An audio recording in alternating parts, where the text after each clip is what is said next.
Les experts atlantiques avec Faisal Tadlaoui.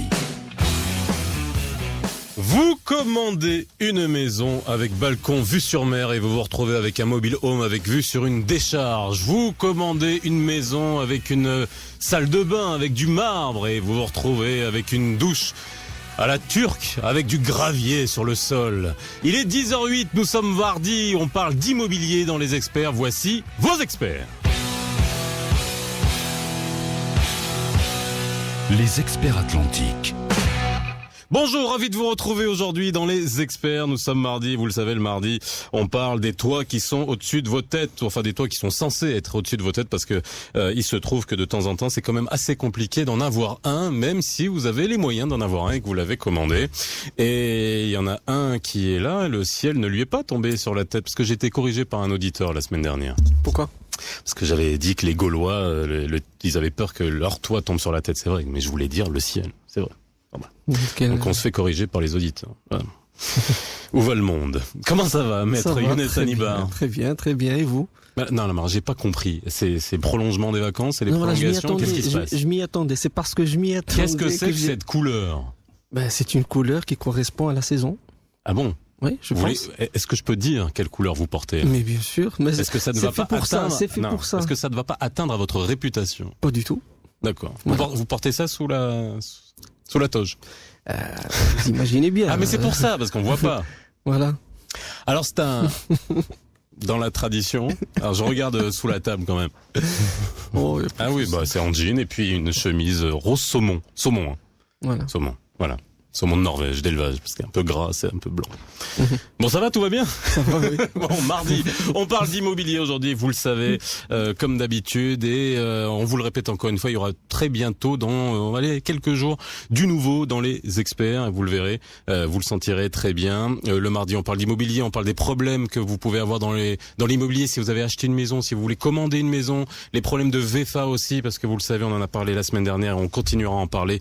L'affaire CGI fait ouvrir beaucoup de débats et finalement on espère que en résonance à tout ce qu'on reçoit dans les experts, notamment quand on parle d'immobilier, ça permettra de régler ou de faire du fine-tuning au niveau soit des autorités, soit au niveau des promoteurs, soit de la FNPI par rapport à la pratique de la VFA concrètement. Et aujourd'hui, je suis ravi, pour une fois, d'avoir un promoteur qui a accepté de venir sur le plateau. Et ça, c'est assez rare pour être souligné, n'est-ce pas, maître Hanibar? Rarissime. Rarissime. Ouais. Vous vous êtes rendu compte que la FNPI ne vient plus? Oui, je le vois depuis un certain temps. Ça fait un moment. Et c'est pas faute de les contacter. Et alors voilà, il faut rendre à César ce qui appartient à César. Adil Admi est aujourd'hui avec nous, directeur commercial et marketing du groupe Primso Immobilier. Comment ça va? Ça va très bien. Tout va bien? Faisal, très bien. Je vous remercie. Bon, et vous? Voilà. Très bien. En tout cas, on remercie un promoteur d'être là avec nous aujourd'hui parce que ça va nous permettre de faire le point quand même sur certaines pratiques des promoteurs immobiliers, de voir finalement de nous expliquer pour qu'on rentre dans les entrailles de comment ça fonctionne quand vous mettez en place un projet, quand vous mettez en place un projet en VFA, que vous les vendez, que vous avez des clients en face de vous, des futurs clients. Qu'est-ce qui peut expliquer aujourd'hui que, alors je sais pas si c'est votre cas, on le verra, mais que on a constamment des retards de livraison, que la VFA n'est pas respectée, parce qu'on a tout le temps des prétextes. On nous les sert tout le temps. Nous, on essaie de se battre un peu parce que c'est finalement entre guillemets anti-citoyen. On veut voir quand un promoteur fait bien son boulot. Qu'est-ce qui lui empêche de faire bien son boulot? Et un promoteur qui fait bien son boulot, c'est quoi finalement, c'est ça qu'on va essayer de faire aujourd'hui. Vous nous appelez 05 22 95 36 70 ou 80 ou la page Facebook des experts ou les SMS 50 52 si vous voulez nous poser des questions. Alors, on va peut-être donner la parole à Adil Admi qui est avec nous aujourd'hui. Alors, on va peut-être commencer par la VFA. Aujourd'hui, alors on est devenus des experts de la VFA parce qu'on en a parlé souvent. On a eu sur le plateau et par téléphone des avocats et des notaires en France qui nous expliquaient comment la VFA se passait en France, que ça fonctionnait tout à fait parfaitement et que finalement, quand je me rappelle très bien de ce notaire et de cet avocat en France qui nous a dit mais on comprend pas pourquoi ça fonctionne pas. Chez nous, il y a c'est quasiment zéro souci, notamment grâce à la perfection de la vente, etc. Un ensemble de choses. Là, on devient propriétaire au fur et à mesure, etc. Le rôle de la banque. Aujourd'hui, je vous pose une question concrète. Quel est le problème de la VFA? pourquoi un promoteur aujourd'hui a du mal à vendre en VFA? Est-ce que vous le faites vous déjà?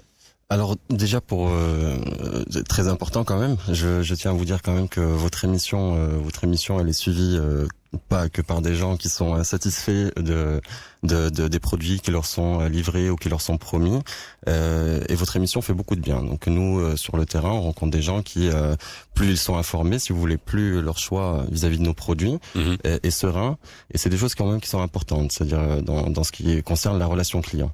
Maintenant, avant peut-être de vous répondre concernant la VFA, je voulais préciser quelque chose d'important.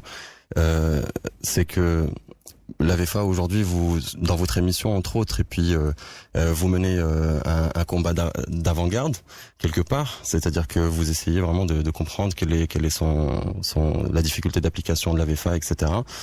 Je veux juste revenir sur ce point parce qu'il y a beaucoup de gens qui nous disent mais pourquoi vous vous acharnez sur les promoteurs, etc. Ouais. C'est pas la question. On répète encore une fois que et on discutait tout à l'heure avant de rentrer, le besoin de propriété est un besoin qui est central dans la vie des individus.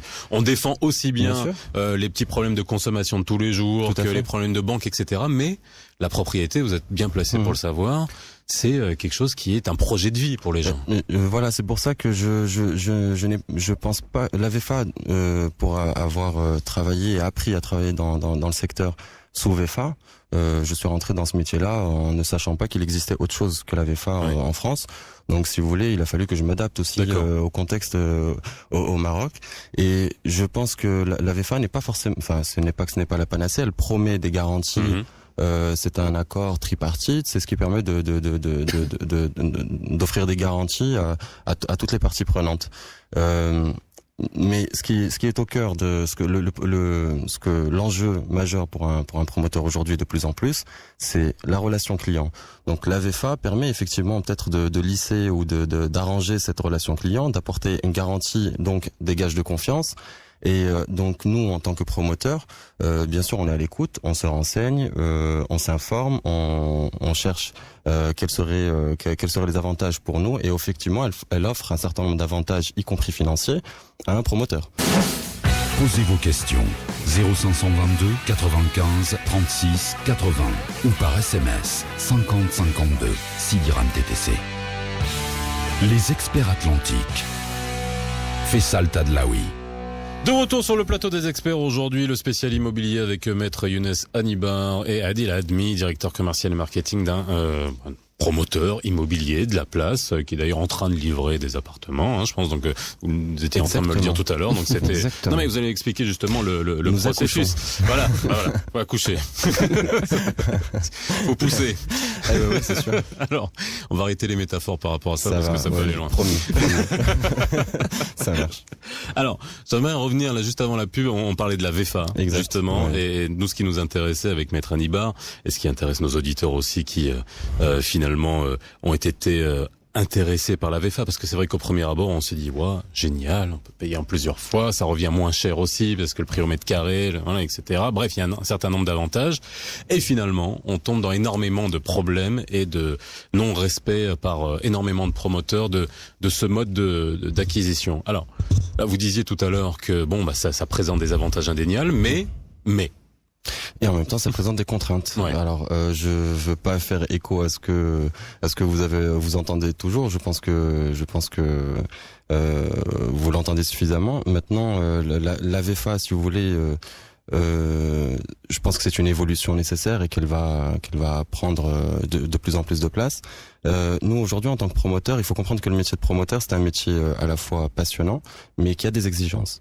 Donc, partant de la volonté d'un promoteur de respecter ses engagements, et si ce promoteur a les compétences nécessaires et le métier et la connaissance de son métier et le savoir, et qu'il sait s'entourer par les partenaires nécessaires et qu'il connaît le mode de gouvernance le plus pertinent pour mener à bien je veux dire sa promesse vis-à-vis des clients.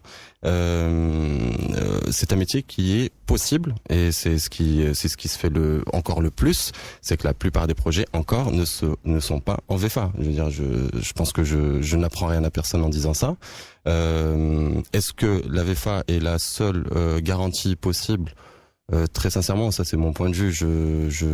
Oui, ça apporte des garanties dans la théorie, dans les textes, mais dans la réalité, est-ce que un promoteur est en mesure de trouver tous les partenaires, y compris financiers, de résoudre ces problématiques de chantier, de délai d'approvisionnement? Il faut savoir qu'aussi il y a un promoteur cherche à faire un produit pour qu'il rencontre un succès commercial, et qu'il y a aussi des problématiques d'approvisionnement, donc par rapport au délai, etc.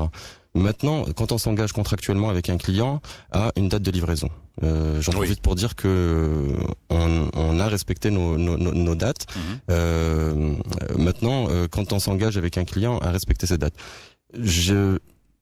quand on a un contrat avec un client et que on souhaite lui livrer le produit sur lequel nous sommes engagés, il y a plusieurs façons de faire.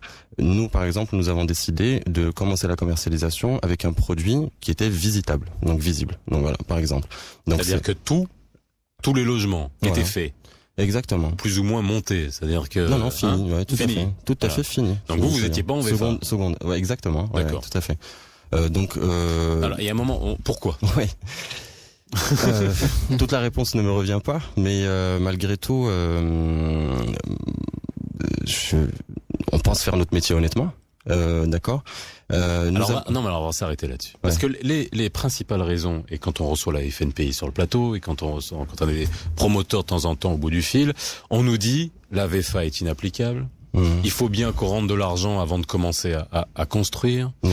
Ah bah, c'est bien ça qu'on nous dit, maître Hannibal. Et nous, notre contre-argument, notre contre-argument, c'est de rebondir sur ce que vous avez dit et de dire, mais comment on faisait avant? Comment un promoteur immobilier faisait avant? Il était obligé de construire son immeuble ou son projet et après de commencer à vendre. Est-ce qu'on n'impose pas à un promoteur d'avoir la surface financière suffisante pour pouvoir justement construire son projet, ou au moins une grande partie de son projet, au moins l'entamer de manière plus ou moins finie, pour garantir à des acquéreurs un produit qui soit à la hauteur de ce qu'ils ont commandé? C'est la décision que nous avons prise. En fait, il faut savoir que ça impacte aussi clairement la marge opérationnelle d'un projet immobilier. D'accord, ne pas vendre sur plan est différent de vendre sur plan. D'accord, vous l'imaginez. Donc, parce que là, tous vos fonds propres ou la manière avec laquelle vous êtes financé, vous sortez de l'argent et vous décaissez en attendant de vendre après. Tout à fait. C'est-à-dire, pour vous donner une approximation, on est à 85% de décaissement sur l'opération quand on lance la commercialisation. Donc notre mais ça c'est le business model on va dire historique de l'immobilier, c'est-à-dire que la VFA n'est pas alors historique, oui, elle a pas 100 ans la VFA, même en France. Aujourd'hui, je dirais que voilà, effectivement, l'immobilier a tendance à se professionnaliser. Sur la place, il existe des promoteurs qui ne font que ça, donc c'est une industrie, c'est un cycle de production, c'est un métier. Mais avant, il y avait aussi des sociétés d'attribution, c'est-à-dire que voilà, on était 4 personnes, on se rencontre, on s'entend bien. Alors on va acheter ce terrain ensemble, je sais pas, dans des quartiers comme Belvédère, ça s'est fait, Roche-Noire, je donne des exemples. Mais voilà, on construit cet immeuble et puis on va s'attribuer chacun un appartement par étage, par exemple, etc. Donc il y a eu d'autres pratiques avant celle-ci. Donc si vous voulez, depuis 4 ans que je travaille dans l'immobilier au Maroc, j'ai travaillé aussi 3 ans en France. J'ai quand même constater qu'il y a une certaine évolution dans le cadre juridique, oui, mais aussi dans l'esprit des clients et puis dans la nécessaire adaptation du promoteur aux exigences clients. Un client qui n'est pas rassuré aujourd'hui, qui se pose des questions, qui entend effectivement des choses qui sont assez je dirais bizarre, voilà, exactement, bizarre, et qui n'est pas rassuré. Parfois, ça peut nous prendre quand même un certain temps pour. Ce que vous êtes en train de dire, c'est que ça vous retombe dessus. Il y avait un impact. C'est la question que j'allais vous poser. Oui, est-ce que vous faites un benchmark? Vous dites, mais finalement, est-ce que c'est sain tout ce marché de l'immobilier?